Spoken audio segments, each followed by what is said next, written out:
Alright, I know what you're thinking. Turret bot, what is this and where's the funny music? Well, first of all, that.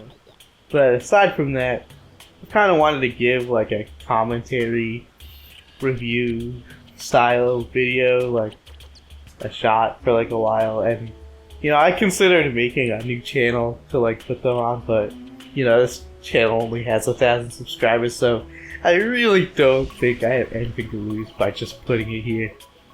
But this isn't gonna become the main content of this channel, probably, unless one of these like somehow blows up to the point where I've got to pull a Shaperless Productions and like immediately shift gears. And if that happens, just check my second channel, because that's probably where I'll put the music stuff. Although, Shaperless isn't the only channel to shift gears after a successful video, and you might recognize the channel Just Art for making Doki Doki Literature Club animatics, like with original audio that they recorded themselves. I'm not a raccoons don't talk! Oh. These videos have literally nothing in common with DDLC. Basically nothing. It's just a bunch of slice of life skits with a bunch of goofy teenagers. They're not really the same as the actual game. So yeah, that's what the Just Art channel is. And that's ever since they made their first DDLC video, they've basically just only made DDLC videos ever since then. But before they made a DDLC video, yeah, if you scroll down a little further, you'll actually find that they made quite a bit of videos before finally getting one that stuck. And most of them are just like random and not worth talking about, but I mean this Steve Universe one's kind of cute, I guess, but like obviously they didn't even have an audience, so they just post whatever. They actually privated some of these older videos, and like there wasn't really anything worth caring about in the ones that they privated. But then there's Mutron. Mutron is a 4-episode series on this channel that is actually fully original as far as I can tell.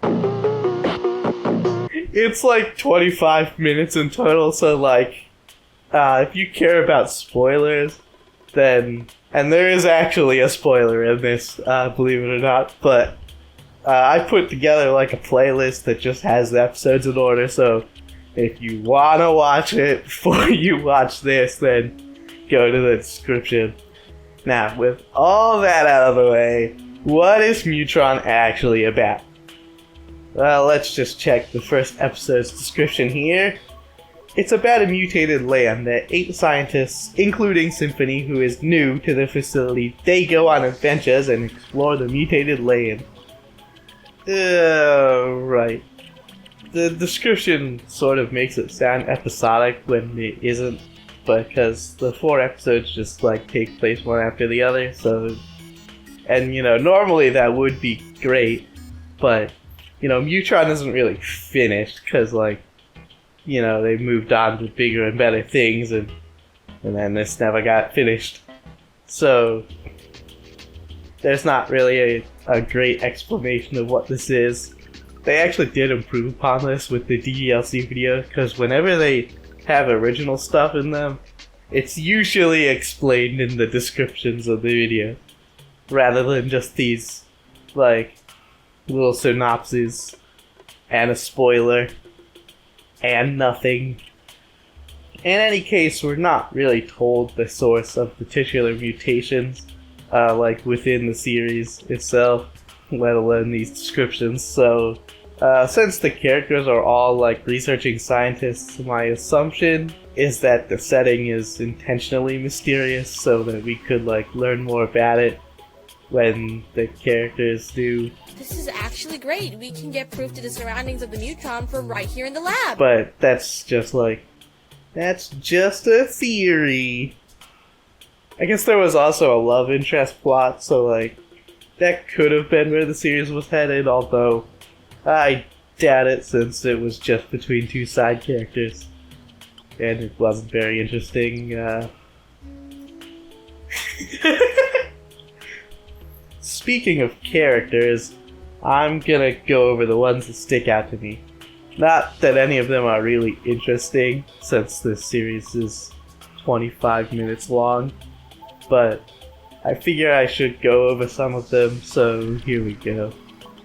The main character is Symphony. She's a new recruit, and she's shown to be pragmatic and brave in the first episode, but that's about it, really. Symphony also has a mom.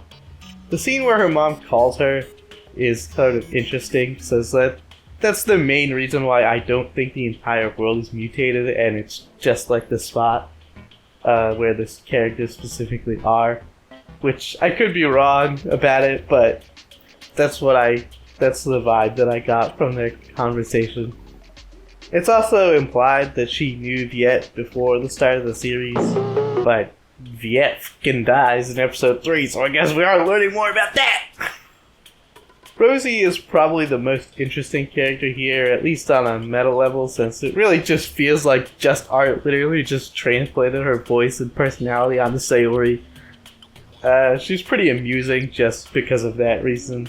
Although, she doesn't really get a chance to shine, because Mutron tries to tell a serious plot more than just like a goofy one. But there are some funny moments in Mutron. Oh, looks like it's not gonna. You have got to be kidding me. I'd like to call it the Mutron. Still working on a name. Lizzie is introduced as like a stuck-up rules lawyer type character, but that sort of fizzles out after the first episode and she just becomes a normal human person, which is like great, except, you know, I've run out of things to say about her already. Brandon plays the role of rules lawyer when they're inside the facility instead of her. What are you doing? You're like children at Christmas! Dork. Am I the only adult among these children? Honestly, that's kind of redundant. They probably could have just let her do it. But, you know, whatever. The last character I wanted to bring up is Sophie. And the only reason I want to bring her up is that she looks way too much like Symphony, and their names are pretty similar. And I actually thought they were the same character at first, only to end up really confused later. Yeah, as cool as it is that Mutron is an original series, maybe it's for the better that they ended up just using DDLC characters later on. Well, that was a total bust. And yeah, I guess that's all I really have to say about Mutron. I guess I could go over all the episodes and recap everything with funny jokes, quick and review style, but, you know, I mean, it's literally just 25 minutes. You can just go watch it yourself if you really care about them going on a raft ride. And honestly, if you like Just Art's videos, then I do recommend that you watch them, since it's all pretty charming, just like their more familiar videos, and it's a bit rougher around the edges since they've obviously improved over time. Mainly with the production value, but, you know, other than that, I'd say all the things that make their videos good are all here, at least in a prototypical form, so you might as well give it a shot. And I mean, they have expressed interest in bringing it back, even if it was like a year ago. So, I mean, here's hoping, I guess. Also, I've noticed that Just Art tends to comment on fan videos about them, so, hello! Hi! Shit, dude.